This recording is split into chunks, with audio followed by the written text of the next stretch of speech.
আজকের অনুষ্ঠান career in quality control department in pharmaceutical company. Pharmaceutical কোম্পানিগুলোতে আসলে কোয়ালিটি কন্ট্রোল যে একটা ডিপার্টমেন্ট আছে, এই ডিপার্টমেন্টে কেরিয়ার প্রস্তুতি নিয়ে আলোচনা হবে। আজকের অনুষ্ঠানে আমাদের এমন একজন গেস্ট উপস্থিত আছেন যার দীর্ঘ কেরিয়ারের প্রায় 10 বছরেরও অধিক ধরে এক্সপিরিয়েন্স আছে কোয়ালিটি কন্ট্রোলে। আমাদের অনুষ্ঠানে স্বাগত জানাচ্ছি। হ্যাঁ, ধন্যবাদ তানভীর একটা সুযোগ করে দেওয়ার জন্য। কাছ থেকে জানতে চাইবো যে আসলে একজন কোয়ালিটি কন্ট্রোল এক্সিকিউটিভ বা অফিসারের মূল কাজগুলো আসলে কি কি, সেই নিয়ে যদি একটু আলোচনা করতেন। আচ্ছা তানভীর, আপনাকে অনেক ধন্যবাদ আসলে একটা সুযোগ করে দিয়েছেন কথা বলার জন্য এখানে। আর এইচবাজ সম্পর্কে বলতে হয়, সবসময় এইচবাজের লেখাগুলো পড়ি, আমি ফেসবুকে ফলো করি। এর আগে প্রোগ্রামগুলো আমি দেখেছি, খুব ভালো, নিঃসন্দেহে একটা ভালো ইনিশিয়েটিভ। কারণ যারা স্টুডেন্ট আছে তাদের সাথে আসলে প্রফেশনাল যারা এই জব সেক্টরে আছে তাদের সাথে খুব একটা কথা বলার সুযোগ বা ইন্টারাকশনের সুযোগ হয় না। এইচবাজ এই একটা সুযোগ করে দিয়েছে আমাদের, আসলে এইচবাজকে ধন্যবাদ দেওয়া উচিত। তো বেসিক্যালি যেটা হয়, কোয়ালিটি কন্ট্রোল এক্সিকিউটিভ বা কোয়ালিটি কন্ট্রোল, অনেক কিছু কিছু কোম্পানিতে কোয়ালিটি কন্ট্রোল অফিসার বলে। তো জব প্রোফাইলটা বা কি ধরনের কাজ এনারা করেন, হ্যাঁ, তো এটা যদি আমরা বলতে চাই তাহলে আমরা প্রথমে একটু বুঝে নিই অর্গানোগ্রাম নিয়ে।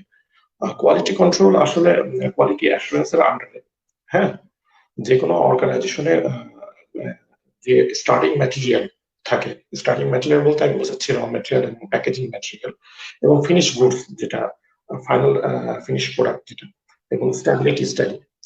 মানে যে কোনো একটা প্রোডাক্টের আমরা যে শেলফ লাইফ দিই, আমরা বাজার থেকে যখন একটা প্রোডাক্ট কিনি তখন প্রোডাক্টের গায়ে দেখবেন লেখা আছে এক্সপায়ারি ডেট, ম্যানুফ্যাকচারিং ডেট। এটা সম্পর্কে সবাই আমরা কম বেশি জানি। তো এক্সপায়ারি ডেটটা আসলে কোথা থেকে আসে? স্ট্যাবিলিটি স্টাডি থেকে, স্ট্যাবিলিটি ডাটা থেকে। এটা কিন্তু কোয়ালিটি কন্ট্রোলের একটা কাজ, একটা পার্ট, হ্যাঁ। তো অ্যাজ এ হোল আমরা যদি চিন্তা করি, স্টার্টিং ম্যাটেরিয়াল, প্যাকেজিং ম্যাটেরিয়াল, র ম্যাটেরিয়াল, এটা ইভ্যালুয়েশন করা র ম্যাটেরিয়াল এবং প্যাকেজিং ম্যাটেরিয়ালটা আসলে স্পেসিফিকেশন বা ক্রাইটেরিয়ার সাথে মিট করছে কিনা, এখান থেকেই শুরু করে একটা ফিনিশ গুডস হয়ে সেটা যে মার্কেটে চলে যাচ্ছে, আমরা 2 বছর বা 3 বছর বা 4 বছর শেলফ লাইফ দিচ্ছি, সেই শেলফ লাইফটা জাস্টিফাইড কিনা, তার জন্য যে এনাফ ডাটা, এই পুরোটাই কিন্তু কোয়ালিটি কন্ট্রোলের কাজ। আর কোয়ালিটি কন্ট্রোল এক্সিকিউটিভের কাজ কি? হ্যাঁ, তো কোয়ালিটি কন্ট্রোল ল্যাবরেটরিতে যেটা হয়, আমরা আসলে কি কোয়ালিটি কন্ট্রোল ল্যাবরেটরিতে অনেকে মনে করি যে কিউসিতে যারা কাজ করে, হ্যাঁ, কিউসিতে যারা কাজ করে তারা আসলে কি ধরনের কাজ করে? কিউসির যারা কাজ করে তারা তো অ্যানালিটিক্যাল কাজ করে, অবশ্যই অ্যানালাইসিস করে। আমরা তো যারা কলেজে পড়েছি বা ইউনিভার্সিটিতে দেখেছি যে ল্যাবে অনেক অ্যানালাইসিস করতে হয়। তো সাথে সাথে আরেকটা জিনিস খুব ইম্পর্টেন্ট কিউসির ক্ষেত্রে, সেটা হচ্ছে ডকুমেন্টেশন।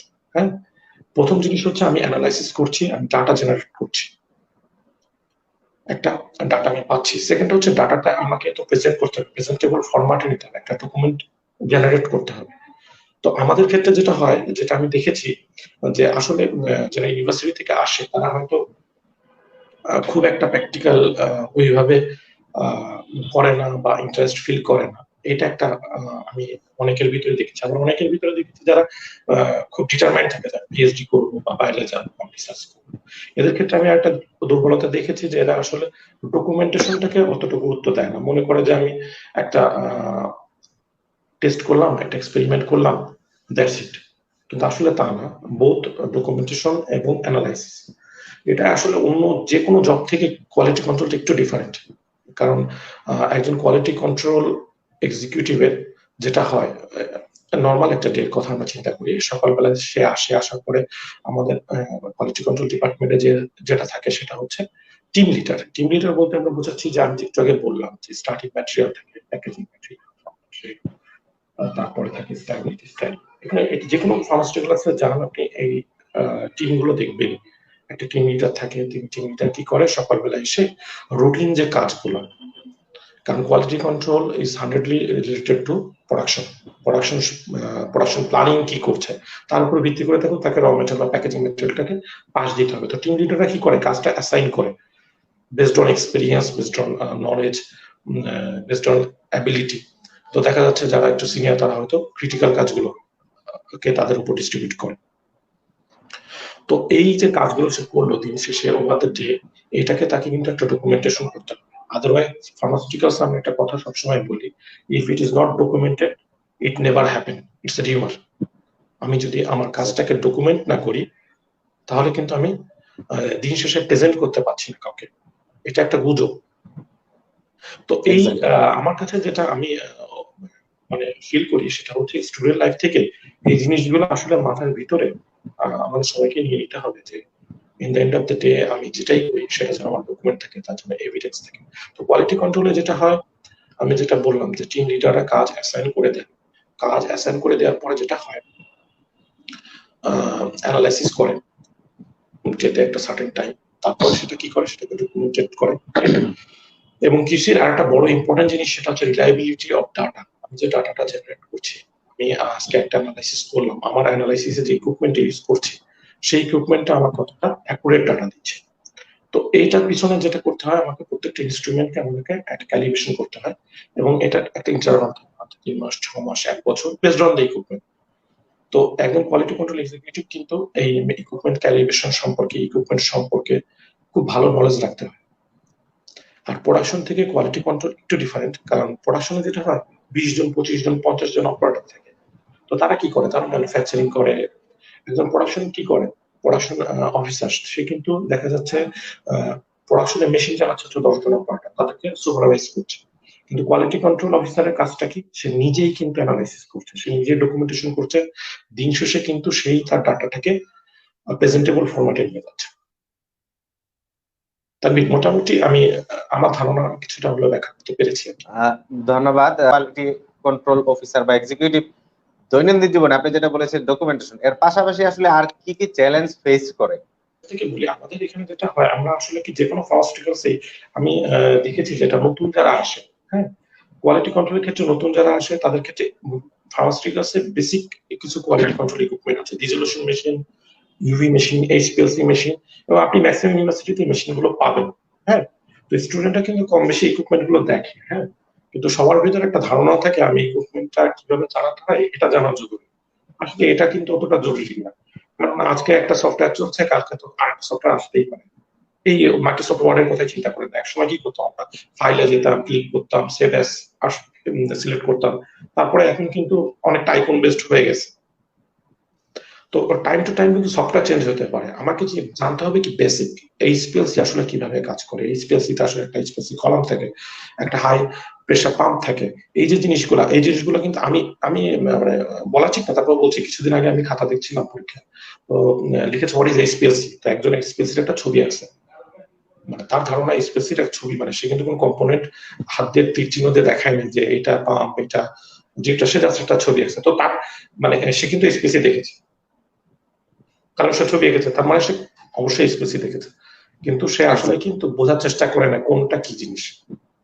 এটা ইম্পর্টেন্ট, মানে থিওরিটা আসলে পড়তে হবে, বইটা একটু হলেও পড়তে হবে। আচ্ছা, তার মানে হচ্ছে বেসিকটা জেনেই আসতে হবে, একদম যে প্র্যাকটিক্যাল লাইফে যাওয়ার আগে নিশ্চয়ই বেসিকটা আসলে। ধন্যবাদ।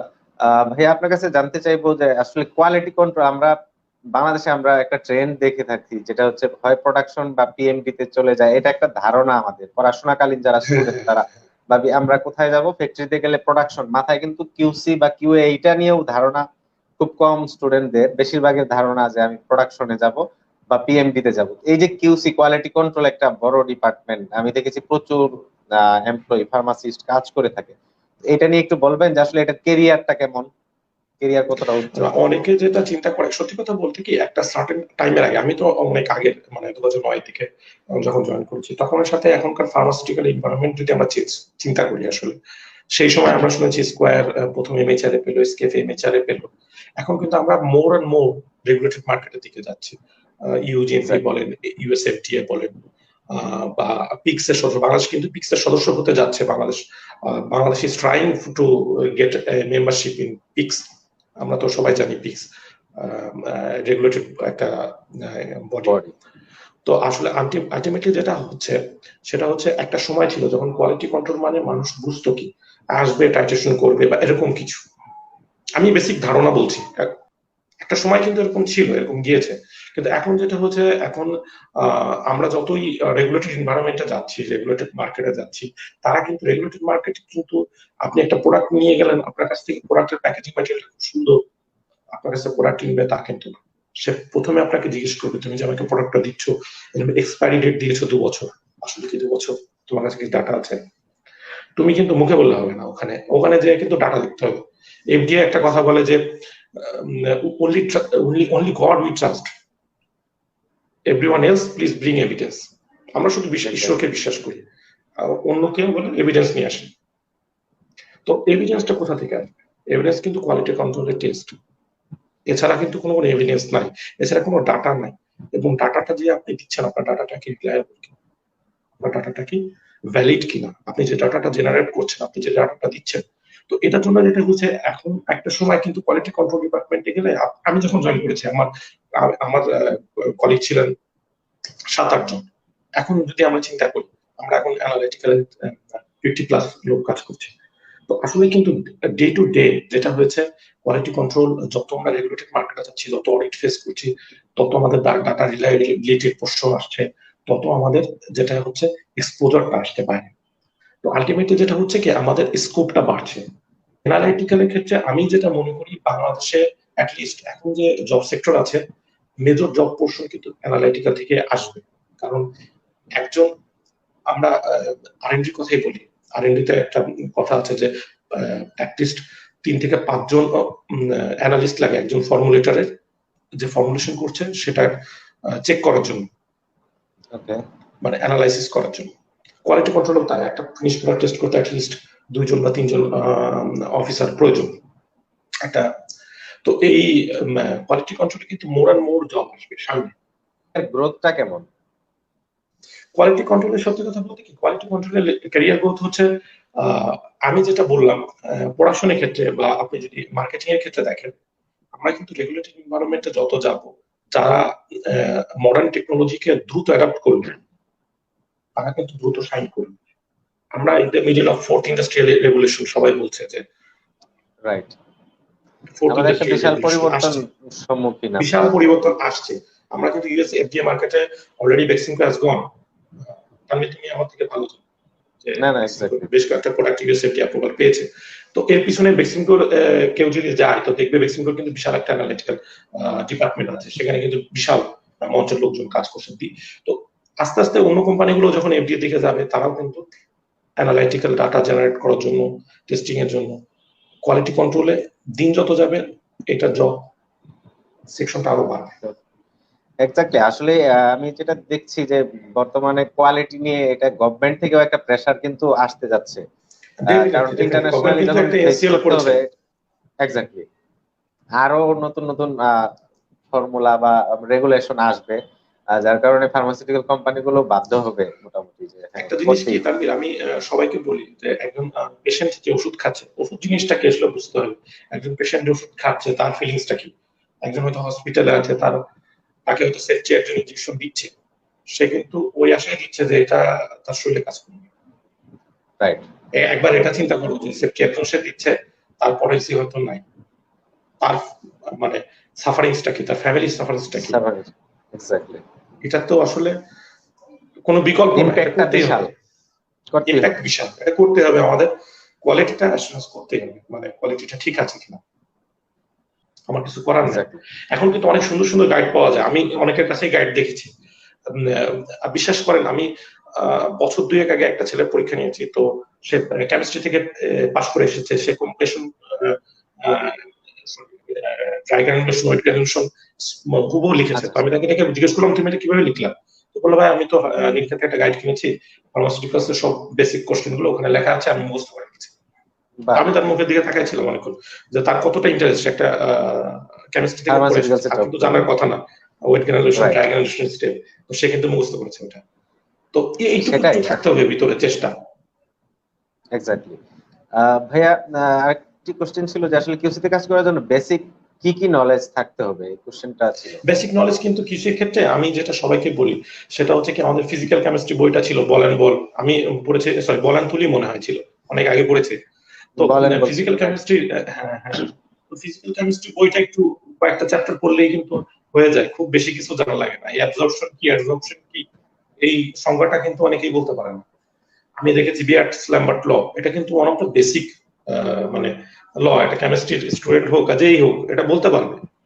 এটাও দেখেছি অনেকে মানে ওইভাবে লিখতে পারেন একটা এসপিএলসি মেশিনে কি থাকে, এসপিএলসি আসলে কি হয়, like for like attraction, polar পোলারকে অ্যাট্রাক্ট করে, নন পোলার নন পোলারকে অ্যাট্রাক্ট করে। এটা কিন্তু সিম্পল একটা কথা, এটা কিন্তু অনেকেই মানে পড়তে পারে না বা জানে না। এখন কিন্তু অনেক গাইড বের হয়েছে, অনেক ইয়ে বের হয়েছে। আর সবচেয়ে বড় কথা কি, মার্কেট ইজ কম্পিটিটিভ। কারণ ফার্মাসিউটিক্যাল খুবই কথাই কম্পিটিটিভ। যদি চিন্তা করি, খুবই কম্পিটিটিভ। এখন দেখেন ইন্ডিয়ানরাও এসে আমাদের এই দেশে কিন্তু জব করছে। কেন করছে? বা একটা কেমিস্ট্রি, অ্যাপ্লাইড কেমিস্ট্রি আপনি বলছেন যে সে কেন জব পাচ্ছে, ভাই সে পড়তেছে, যেটা একটু আগে অবশ্যই। বললাম। আপনি জাস্ট বেসিক কিছু জিনিস পড়েন, আপনি 10টা জিনিস পড়েন, 20টা জিনিস পড়েন, নর্মাল কিছু জিনিস পড়েন, যেটা আপনি ইন্টারে পড়ে এসেছেন তার থেকে খুব বেশি চেঞ্জ নাই, কিন্তু আপনার বেসিকটা জানেন, আপনি পোলারিটি কি এই সংজ্ঞাটা পড়েন, এটাকে অনেক জায়গায় আসে। আমি কিন্তু অনেকগুলো কোশ্চেন বলে ফেলেছি, আপনি হ্যাঁ হ্যাঁ হ্যাঁ ম্যাক্সিমাম কোয়ালিটি অবশ্যই। কন্ট্রোলের ইয়ে দেখবেন এই টাইপের কোশ্চেন আসে। পোলারিটি কি, নর্মাল ফেস কি, রিভার্স ফেস কি, এইচপিএলসি কি, এইচপিএলসি তে কি থাকে, এইচপিএলসির কলাম কি, গ্যাস ক্রোমাটোগ্রাফি কি, এই ফার্মাসিউটিক্যাল অ্যানালাইসিস এর যেগুলো পড়ে এসেছেন টু তে ছিল মনে হয় ফার্মাসিউটিক্যাল অ্যানালাইসিস, এই জিনিসগুলো জাস্ট এইগুলাই, জাস্ট বেসিক। আপনাকে কিন্তু কেউ হুবহু বলছে না 10 পেজ লেখেন, আপনি 2টা লাইন লেখেন, HPLC high performance liquid chromatography এটা লেখেন। এখন এইচপিএলসি কি আপনি লিখতেই পারলেন না, তাহলে কেন কিভাবে হবে? এই রিটেন পরীক্ষা কিন্তু এখন ম্যাক্সিমাম কোম্পানিতে রিটেন পরীক্ষা হয়। আপনাকে রিটেনে একটা মার্ক পাইলে, ভাইভাতে যেটা হয় কি, ভাইভাতে আসলে কিন্তু থিওরিটিক্যাল কোশ্চেন অত কেউ জিজ্ঞেস করে না। ভাইভাতে একটা মানুষের কনফিডেন্স দেখে, তার ভাইবার ক্ষেত্রে একটু বলি, মানে যেহেতু কোশ্চেন করলেন কোয়ালিটি জি জি কন্ট্রোল কি অবশ্যই জিজ্ঞেস করেন, অবশ্যই। রিটেনের পরে ভাইবার ক্ষেত্রে কিন্তু আমি দেখেছি অনেকেই ভাইবাটা ফেস করতে পারে না। ভাইবার ক্ষেত্রে কিন্তু একটা প্রথম 30 সেকেন্ড বা 1 মিনিটের ভিতরে একজন ডিসিশন নিয়ে নেয় এই ছেলেটাকে দিয়ে হবে কি হবে না। এবং এটাও কিন্তু ওই একটা কোশ্চেনে সবাইকে জিজ্ঞেস করে, কিন্তু প্রথমে একটাই question, tell me about yourself. তো অনেকে এসে দেখেছি টেল মি অ্যাবাউট ইউরসেলফ দেখলে বললে আর কোনো কথাই বলতে পারে না। সে কিন্তু মানে তার আসলে কোনো প্র্যাকটিস নাই, সে আসলে নিজেকে নিয়ে প্রেজেন্ট করবে যে একটা জায়গায়, সে এটা নিয়ে চিন্তাই করেন। সে চিন্তা করছে যে ওয়ান ফাইন মর্নিং আমি একটা পরীক্ষা দিই, রাইট। আমার হয়ে যাবে, ঠিক আছে।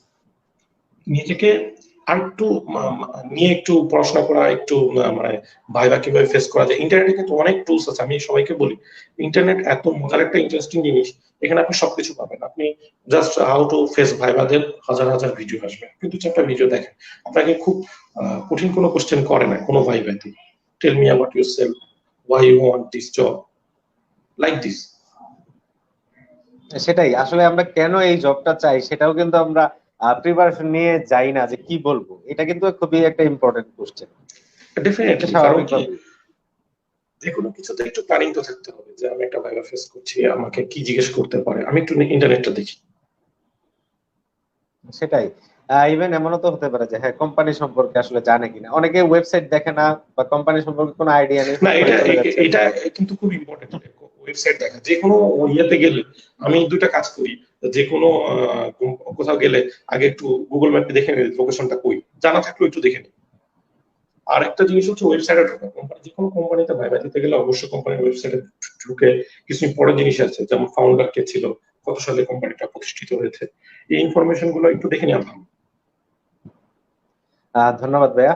আম, একজন প্রশ্ন করেছেন বি ফার্ম করে কি আসলে জব পাওয়া যায় কিনা কিউসি তে। ডেফিনেটলি যায়, কেন যাবে না, শুধু অবশ্যই হ্যাঁ অবশ্যই। দর্শক এখন তো বিফার্ম 5 অবশ্যই বছরের, যায়। কিন্তু হ্যাঁ হ্যাঁ বিফার্ম কিন্তু এখন 5 অনেক বছরের জায়গাতেই বি ফার্ম 5 বছরের হয়ে গিয়েছে। অনেক জায়গায়। আহ, হ্যাঁ, একজন দর্শক প্রশ্ন করেছেন, নাজমা খাতুন, কিউসি তে জব প্রেশার অনেক বেশি, প্রপার টেস্টিং এ যত টাইম প্রয়োজন আসলে ততটা দেয়া হয় না, যার জন্য টেস্টিং প্রপারলি হয় না। আপনার মতামত জানতে চেয়েছেন। এটা আসলে কি সত্যি কথা বলতে, যতটা টাইম প্রয়োজন ততটা দেয়া হয় না একটা কোম্পানির ক্ষেত্রে। আমি বলি এটা কিন্তু একটা স্ট্যান্ডার্ড টাইম থাকে। হ্যাঁ, একটা স্ট্যান্ডার্ড টাইম থাকে কিন্তু প্রত্যেকটা কোম্পানির। আপনি ম্যান আওয়ার, আপনি তানভীর আমার থেকে ভালো বুঝবেন যে সবারই কিন্তু একটা আইডিয়া আছে একটা কাজে কতক্ষণ লাগে।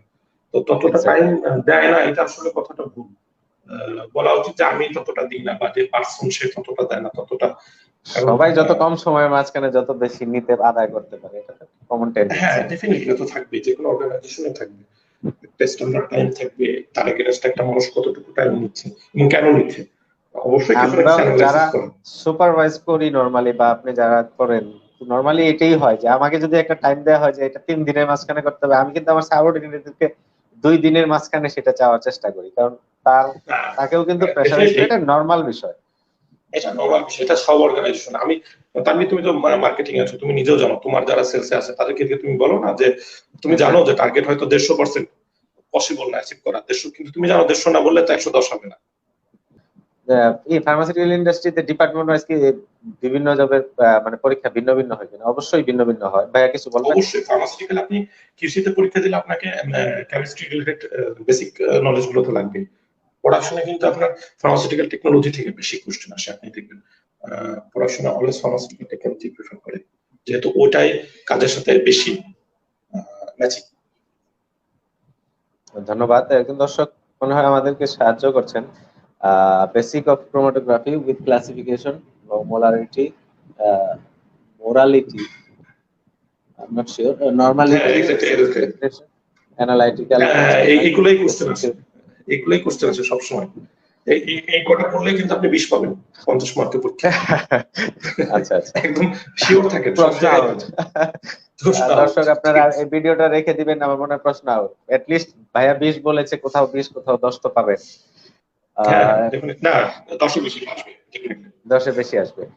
একজন দর্শক বলছেন যে আমি একজন ফার্মাসিস্ট, কাজ করছি কোয়ালিটি কন্ট্রোলে।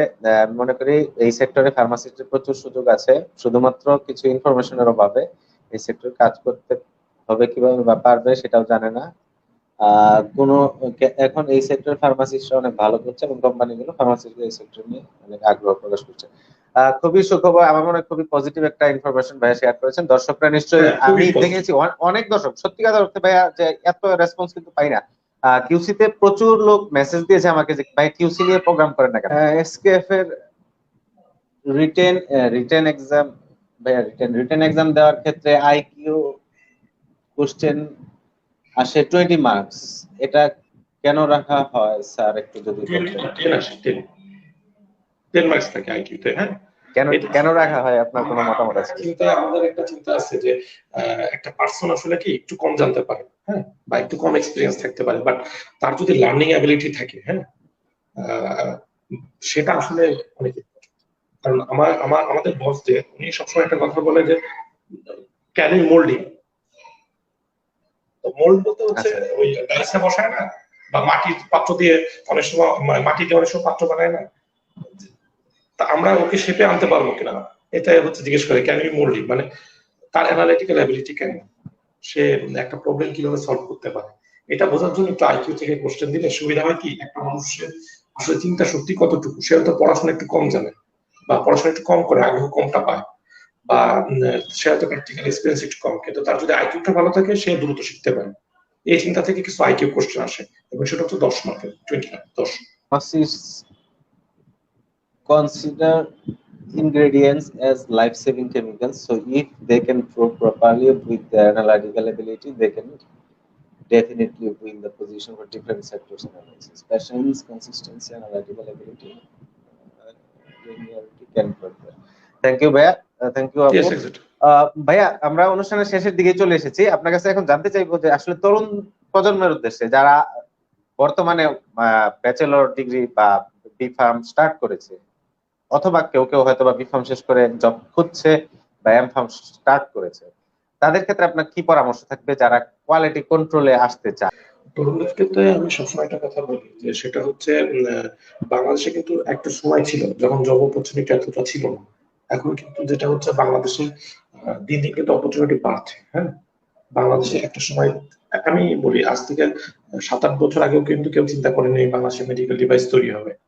বাংলাদেশে কিন্তু অনেকগুলো মেডিকেল ডিভাইস তৈরি হচ্ছে, বাংলাদেশে ভ্যাকসিন তৈরি হবে, এই যে সেটাও কিন্তু হচ্ছে। তো বিষয় হচ্ছে দিন যত যাবে তত কিন্তু অপরচুনিটি আসবে, কিন্তু অপরচুনিটি আপনি পাবেন কিনা এটা কিন্তু আপনার উপরে। আপনি যদি নিজেকে তৈরি করতে পারেন তাহলে অপরচুনিটি পাবেন, আদারওয়াইজ ইটস ওপেন মার্কেট। আমরা একসময় বলতাম না যে ওপেন ইকোনমি, ওপেন মার্কেট, তো দেখবেন যে হয়তো বাইরের দেশ থেকে কেউ এসে জব করছে। এটা হচ্ছে কার টেক্সটাইলে, আপনি যান টেক্সটাইলে দেখবেন অনেক এমপ্লয়ি কিন্তু বাইরের, শ্রীলঙ্কান পাবেন, আপনি ইন্ডিয়ান পাবেন, হায়ার পাকিস্তানি ম্যানেজমেন্টে পাবেন। Minimum 60% plus foreigner. তো এখানে ফার্মাসিউটিক্যালসে যে হবে না, এটা কিন্তু কেউ লিখে দেয় নাই আমাদেরকে যে বাংলাদেশ থেকেই নিবে। তো নেক্সট আমি বলবো next 5 years very important, because API park চালু হবে এর ভিতরে ইনশাল্লাহ। তো এই 5 বছরের ভিতরে আসলে অনেক জব সুযোগ তৈরি হবে, এবং আমার দৃঢ় বিশ্বাস আমাদের গ্রাজুয়েট ফার্মাসিস্ট ব্রিলিয়ান্ট, তো তারা অনেক ভালো করবে, অনেক, এটা আমার আশা। তো আপনারা এই জন্য জাস্ট একটু বেসিক পড়েন, আপনারা নিজেদেরকে একটু প্রিপেয়ার করেন মার্কেটের জন্য। আর একটা জিনিস সবাইকে আমি বলি, সবার ভিতরে আমি একটা জিনিস, আমাকে সেদিনই একটা ছেলে বলছে যে ভাইয়া কি করবো, খুব টেনশনে আছে আমেরিকায়। বলে ভাই 3 বছর হয়ে গেলে একই কোম্পানিতে চাকরি করছি। আমরা 3 বছর হয়ে গেছে একই কোম্পানিতে চাকরি করতেছে, এটা তো কোনো সমস্যা না। তো বলছে না ভাইয়া, যেটা তো আমার মনে হয় আমার চেঞ্জ করা উচিত। আসলে তা না, কিন্তু তোমার 3 বছর হয়েছে, 5 বছর হয়েছে, তখন চেঞ্জ করবা তা না, তুমি একটা বেটার সুযোগ পাইলে যাও। সেটাই, এটাও কিন্তু মাথার ভিতর আনতে হবে যে আমি নিজেকে বিল্ড করবো। ইভেন অর্গানাইজেশন তো অনেকে অবশ্যই অনেকে দিবে। ভাই অপরচুনিটি না পেয়েও দেখা যায় তার মানে প্রপার ওই যে 3 জাজমেন্টের বছর অভাবে হয়ে গেছে, তার ওর কি থেকে মাথায় বাজে ঢুকে গেছে জায়গায় 3 সে বছর। জয়েন করে পরবর্তীতে, হ্যাঁ, এরকমও কিন্তু ঘটে। বাসায় বসেও থাকবে, 3 বছর হয়ে গেছে না, ওর কোটা শেষ। ঠিক আছে, তো এটা কিন্তু মাইন্ড সেট আপে চলে আসছে। এটা কিন্তু আমি যেটা হাসতে হাসতে বলতেছি না, মনে হচ্ছে ফান করতেছি, আসলে না, প্র্যাকটিক্যাল। আমি না, আমার লাইফে অনেকের কাছে এরকম কথা শুনছি। তো যেটা হচ্ছে একটু আমরা যদি সবাই মিলে একটু মানে চিন্তা করি 10 মিনিট যে আসলে কিভাবে করা যায়, সিম্পল বিষয়, কিছু বেসিক জিনিস আমি পড়ি, কিছু বেসিক নলেজ গেইন করি, কিছু বেসিক তবে নলেজ ভাইয়া গেইন আমি করি, কিছু ওইটা একটু অ্যাডই করি, যেটা আপনি বলছিলেন 3 বছরের ব্যাপারটা আমি নিজেই ফেস করেছি যে আমি কিন্তু একটা ভালো একটা অপরচুনিটি হারিয়েছি, যেটা ওইটাও আরেকটা র্যান্ডক্স থেকেও ভালো কোম্পানি, সেখানে আমি লিড আচ্ছা দেওয়ার আচ্ছা। সুযোগ কিন্তু আমি হারিয়েছি শুধুমাত্র একটা প্রতিষ্ঠানে, মানে মিনিমাম 5 ইয়ার্স এর এক্সপিরিয়েন্স নাই আমার। মানে এটাও একটা ক্রাইটেরিয়া ছিল যে আপনি লং ইট লেনজিভিটি ইজ কেমন থাকে, ম্যান্ডেটরি। এক জায়গায় লং টার্ম থাকেন কিনা, কারণ আপনার পিছনে প্রচুর ইট ইজ ইনভেস্টমেন্ট ম্যান্ডেটরি। হবে। কারণ একজন কান্ট্রি ম্যানেজারই হোক বা ম্যানেজার লেভেলে যেই লেভেলেই হোক না কেন, তার পিছনে কিন্তু কোম্পানি প্রচুর ইনভেস্ট করে। তো ইনভেস্টমেন্ট যদি একটা লং টার্ম না থাকে, স্বাভাবিকভাবেই তার প্রতি ফেথ থাকতে চায় না সেক্ষেত্রে। তারপর কিন্তু আমি এই প্রতিষ্ঠানে কিন্তু থাকার চেষ্টা করছি যে যতটুকু সম্ভব। সেটা কিন্তু আমার মাথায় কাজ করছে।